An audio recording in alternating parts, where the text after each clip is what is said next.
We are smart creatures and we have some impossible questions like what is the purpose of existence or what is the purpose of universe? Well, they can't have purposes because for purpose you're supposed to have a consciousness, right? You might say unconscious beings, objects might also have purposes like for instance a teapot's purpose is making tea. Yes, but we are designating that purpose as conscious being. So we need consciousness first. To have conscious, we're supposed to be alive. Then you might say, okay, what is the purpose of life?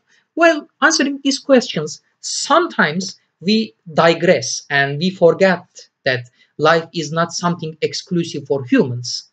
So actually, if we are going to answer these questions, it should be inclusive for all life forms. So what is common for all of us, all living things, all living beings?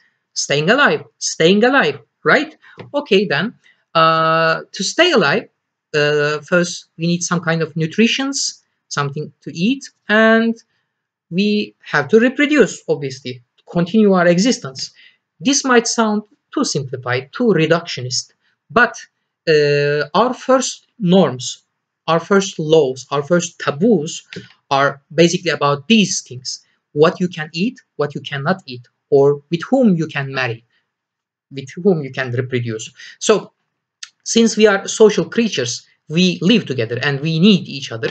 We're supposed to be together. We are social animals, not just physically, mentally as well. We need other people to maintain our existence and our sanity. So actually it gives us a kind of universal perspective because all legal systems purposes are actually justice, obviously.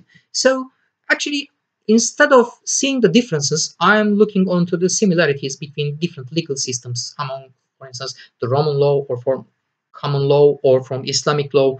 They all purpose to find justice, obviously. So they are not that different after all, just like we are not that different after all. Me, you, a Chinese peasant in the medieval age, we are all humans. Then we don't have any differences? Obviously we have. Those differences are because of our environment, our culture, okay? And these differences is happening throughout the history, and our social structure actually consists of two parts: our base and our superstructure. Okay, base is everything about production, means of production, productive forces, I mean economy, obviously. And superstructure is everything but base, like our laws, our culture, our religion, everything. So our base and our superstructure are affecting each other. For example, in Romans, in the beginning, they were differentiating properties as res mancipi and res nec mancipi.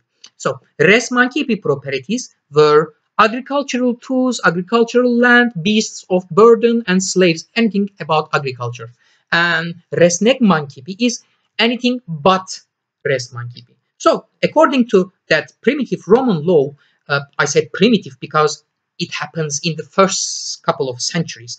After that, they changed their property law into immobiliares and mobiliares because their economy has been changed. Because in the beginning, Roman society was an agricultural society. So their base, their economy was agricultural. So their legal system was protecting that agricultural production.